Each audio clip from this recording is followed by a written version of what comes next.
सभी को जय श्री कृष्णा। स्वागत है आपका संस्कार कथा चित्रण चैनल में। अधिक मास शुरू हो चुका है। 17 मई से और 15 जून तक चलने वाला है, जिसमें हर धर्म प्रेमी अधिक से अधिक पुण्य लाभ लेना चाहता है। जी हाँ, जिस मास का नाम ही अधिक मास है, उसमें हम छोटे से छोटा पुण्य भी अधिक लाभ देकर जाता है। इस माह में गीता जी का पाठ, भागवत जी का पाठ, विष्णु सहस्त्र नाम या अधिक मास या पुरुषोत्तम मास का महात्म्य दिन में एक बार अवश्य करना चाहिए। सुबह में जल्दी उठकर भगवान विष्णु की पूजा ओम नमः भगवते वासुदेव का उच्चारण करते हुए करना चाहिए या इस मंत्र का जाप करना चाहिए। और आज इसी श्रृंखला में पुरुषोत्तम मास या अधिक मास का महात्म्य का प्रथम और द्वितीय अध्याय का वाचन करेंगे। बोलिए विष्णु भगवान की जय। पहला अध्याय प्रारंभ। सूत जी का मुनियों से वार्तालाप। भक्तों को कल्पवृक्ष के समान फलदाता भगवान श्री कृष्ण की मैं वंदना करता हूँ। एक समय बहुत बड़ा यज्ञ करने हेतु नैमिषारण्य तीर्थ में देवल, असित रथितर, ऋभु, कपिल, रेम में गौतम, मुद्गल, पैल, सुमंतु, पिपलायन, सुमति, काश्यप, बुध, बोधाय, वसु, कौंडिन्य, पृथु, हारित, धूम्र, जाबाली, भृगु, अंगिरा, वामदेव, सुतीक्ष्ण, शरभंग, पर्वत, आपस्तंभ, मांडव्य, अगस्त, कात्यायन, कौशिक, गालव, क्रतु, अत्रि, प्रभु, त्रित, शक्ति, शंकु, संकृत, पंक, विभांडक, गर्ग, काणद, शनि, जमदाग्नि, भारद्वाज, धूमप, मौन, भार्गव, कर्कश, शौनक, शतानंद, विशालक्ष, विष्णुव्रत, जर्जर, जय, जंगम, पार, पाराधर, पूर, महाकाय, जैमिनी, महाग्राव, महाबाहु, महोदर, महाबल, उद्दालक, महासन, आर्त,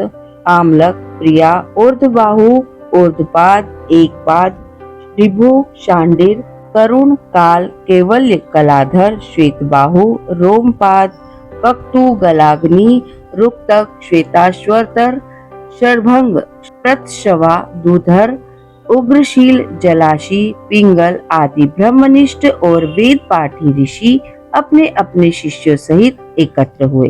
तीर्थाटन करते हुए सूत जी महाराज भी उसी समय अपने शिष्यों सहित नैमिषारण्य पधारे।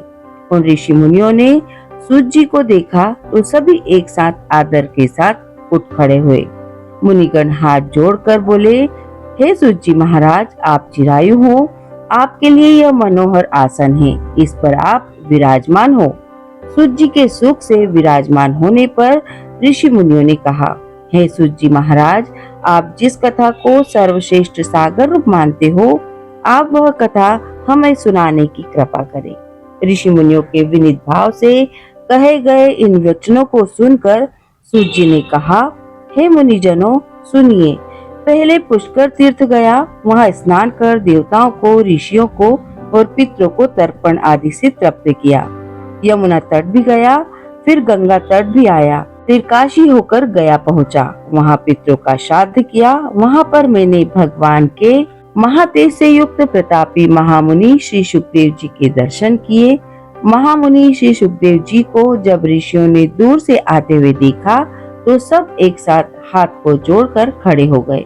श्री सुखदेव जी को मुनियों ने अपने बनाए हुए कमल कर्णिका के उच्च आसन पर विराजमान किया। ज्ञान के सागर सुखदेव जी महाराज उस आसन पर ऋषि मुनियों के मध्य उसी प्रकार सुशोभित हो रहे थे जैसे तारों के मध्य पूर्णिमा का चंद्रमा शोभा पाता है। बोलिए विष्णु भगवान की जय। तो यह था प्रथम अध्याय और आइए दूसरे अध्याय का वाचन करते हैं। भगवान नारायण से नारद जी का प्रश्न करना। सूत जी बोले, हे ऋषियों, वहां पर राजा परीक्षित श्री सुखदेव जी से पवित्र श्रीमद् भागवत की मोक्ष दिलाने वाली परम सुंदर कथा सुना रहे थे। उसी मुक्ति प्रदायक कथा का श्रवण कर मैं यहाँ आप लोगों के निकट आया हूँ। यह सुनकर ऋषिगण बोले, हे सूत जी महाराज, आप अन्य सभी कथाओं को छोड़कर हमें श्री सुखदेव जी के श्रीमुख से सुनी हुई उस पवित्र कथा को ही सुनाने की कृपा करें। एक समय देवर्षि नारद जी भगवान नारायण के निवास स्थल पर पहुँचे। नारद जी ने भगवान नारायण को साष्टांग दंडवत प्रणाम करने के पश्चात देवों के देव नारायण की हाथ जोड़कर स्तुति की और कहा, हे देवादिदेव, जगत के स्वामी, कृपा सिंधु, हे प्रभु, कुटुंब और मोह में फंसे रहने वाले सांसारिक प्राणियों के हित के लिए कोई ऐसा उपाय बतलाइए जिससे मेरा और सांसारिक मोह माया में फंसे हुए प्राणियों का उपकार हो सके। मैं आपके श्रीमुख से श्रवण करने की इच्छा से ब्रह्मलोक से यहाँ आया हूँ। देवर्षि नारद के वचनों को सुनकर भगवान श्री विष्णु ने हंसकर कहा, संसार को पावन करने वाली पुण्य कथा को कहना प्रारंभ किया। नारायण बोले, हे नारद, अब वृंदावन बिहारी श्री पुरुषोत्तम भगवान श्री कृष्ण की पुण्य कथा को सुनो। इसके श्रवण करने से यश, कीर्ति, पुत्र एवं मोक्ष की प्राप्ति होती है। कृपया सविस्तार मुझे इस कथा को सुनाइए।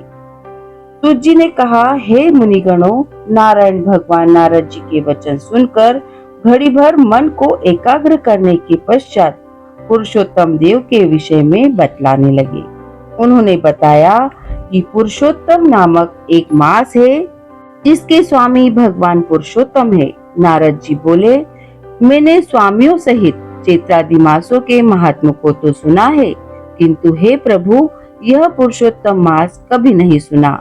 सो कृपया यह बतलाइए कि यह पुरुषोत्तम मास क्या है, और हे स्वामी, कृपा करके ऐसी कथा सुनाइए जिसके श्रवण, पाठ और आचरण करने से रोग, शोक, दोष और पाप आदि से मुक्त हुआ जा सके। बोले विष्णु भगवान की जय। तो यह था पुरुषोत्तम मास महात्म का दूसरा अध्याय। आपको यह कथा कैसी लगी हमें कमेंट कर अवश्य बताएं। जय श्री कृष्णा।